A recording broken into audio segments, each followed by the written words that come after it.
नमस्कार दोस्तों, स्वागत है आपका हमारे यूट्यूब चैनल पर। अगर आप चैनल पर नए हैं तो प्लीज़ चैनल को सब्सक्राइब कर लीजिए, अपने दोस्तों को शेयर कर दीजिए। चलिए फिर देर ना करते हुए डिक्टेशन शुरू करते हैं। डिक्टेशन शुरू होगा 5 सेकंड बाद।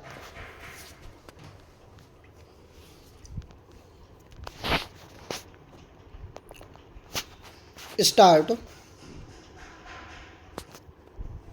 स्पीकर महोदय, यह सदन निसंदेह हमारी विदेश नीति और विदेशी मामलों के बहुत से पहलुओं में दिलचस्पी रखता है और इस बारे में भी कि भारत पर इसका क्या असर पड़ता है।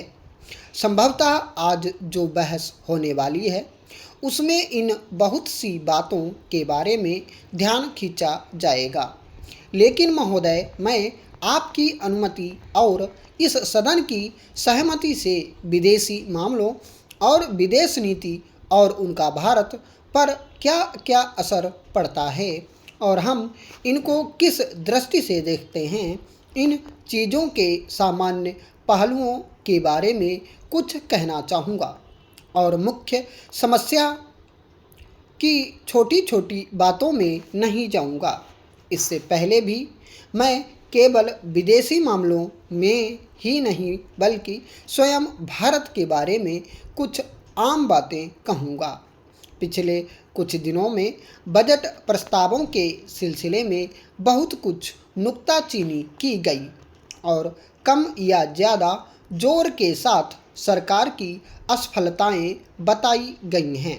जहाँ तक मेरा प्रश्न है, मैं हर तरह की आलोचना का स्वागत करता हूँ और मैं इस बात पर विश्वास करता हूँ कि अगर यह सदन सिर्फ एक गतिहीन सदन, दब्बू सदन या ऐसा सदन जो हर सरकारी चीज़ की हाँ में हाँ मिलाने वाला सदन हो जाए तो यह मेरे विचार से दुर्भाग्यपूर्ण होगा।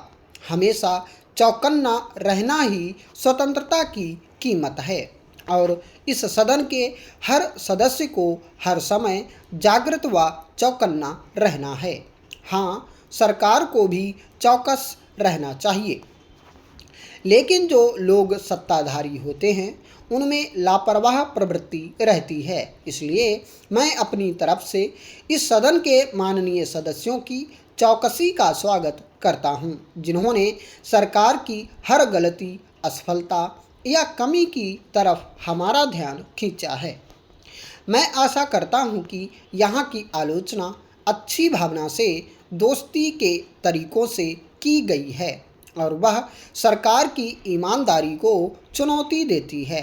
हाँ, अगर सरकार की अच्छी भावनाओं को भी चुनौती देने की इच्छा हो तो भी मैं उसमें विरोध नहीं करूँगा, बशर्ते यह स्पष्ट हो कि यही चीज़ विचाराधीन है। इस आलोचना को सुनते हुए या उसके बारे में पढ़ते हुए मुझे ऐसा लगा कि शायद हम लकड़ी की तुलना में पेड़ों की तरफ ज़्यादा ध्यान दे रहे हैं। पिछले 18 महीनों में जो कुछ हुआ है उस पर और भारत की सारी तस्वीर पर गौर नहीं कर रहे हैं। जहाँ तक आप निष्पक्ष रूप से देख सकते हैं, अवश्य देखिए। स्पीकर महोदय, मैं सोचता हूँ कि अगर आप 1.5 वर्ष पीछे जा सकते और फिर यह देख सकते कि इन 1.5 वर्षों में क्या हुआ है तो आपको लगेगा कि भारत बहुत अर्थों में अपनी सब तरह की मुश्किलों और तकलीफ़ों के बावजूद जिनमें से वह गुजरा है काफ़ी आगे बढ़ा है। हमारी सरकार और विशेषकर मुझे बहुत बोझ उठाना पड़ रहा है। हमारे सामने आज भी बड़ी बड़ी कठिनाइयां हैं, फिर भी मैं पूरी ईमानदारी से कहता हूं कि मेरे अंदर ना असफलता का भाव है और मैं दूर भविष्य तो नहीं, निकट भविष्य की ओर पूरे विश्वास के साथ देखता हूं और अपने अंदर छुपा हुआ एक ऐसा अनुभव बताता हूं कि मुझे इस भारत के इतिहास के महत्वपूर्ण चरण में हिस्सा लेने का अवसर मिला, क्योंकि आपने मेरे प्रस्तावों का जिक्र किया है।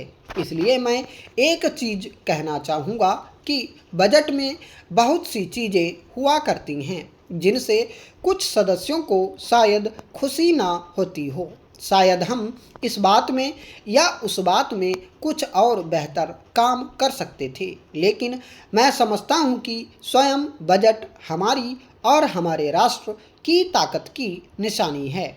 मेरे ख्याल से जिस ध्यान और दूरदर्शिता के साथ हमारे वित्त मंत्री ने यह बजट तैयार किया है, उससे आने वाले महीनों और वर्षों में बहुत लाभ होगा।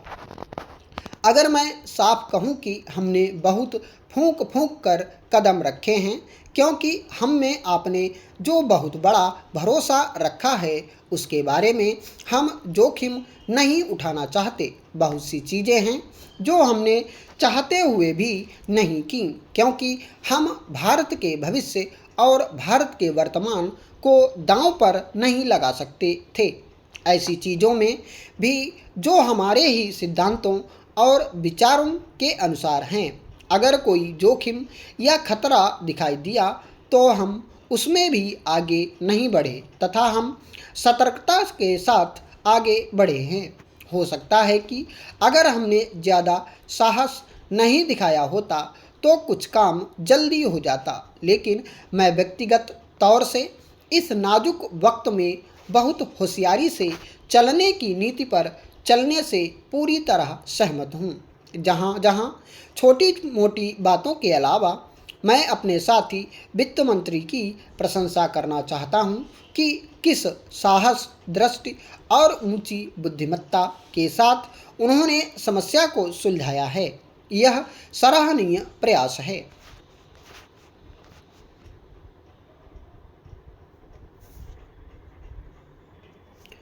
मान्य बंधुओं, किसी भी देश के नागरिकों के लिए यह स्वाभाविक है कि वे विश्व की ओर अपने राष्ट्रीय दृष्टिकोण से देखें। लोगों के दृष्टिकोण का निर्धारण उनकी अपनी भौगोलिक स्थिति तथा राजनैतिक और सांस्कृतिक इतिहास द्वारा होता है। जैसा कि आपने कहा है, नेपाल और भारत विश्व के एक ही अंचल के देश हैं और उनकी अनेक समान परंपराएं रही हैं। जब हमारे देश अंधकार और राजनैतिक अस्थिरता के लंबे युग से उभरे तथा उन्होंने राष्ट्रों के कुल में अपना समुचित स्थान ग्रहण किया, तो उक्त ऐतिहासिक अनुभवों के कारण उन्होंने साथ साथ सभी देशों के प्रति मित्रता की समान नीति अपनाई तथा शक्ति गुटों और सैनिक गठबंधनों से अलग रहने का निश्चय किया। इन समान नीतियों को अपनाने के कारण भारत और नेपाल एक दूसरे के और भी अधिक निकट आए हैं। आपने भारत और नेपाल को एक सूत्र में बांधने वाली समान परंपराओं तथा अन्य संबंध सूत्रों का उल्लेख किया है। ऐसा ही उल्लेख अन्य मंचों से भी होता रहा है, लेकिन केवल ऐसे संबंध सूत्र ही मित्रता का आधार नहीं बन सकते। इसके लिए हमें वर्तमान हितों और भविष्य के स्वरूप की ओर देखना होगा।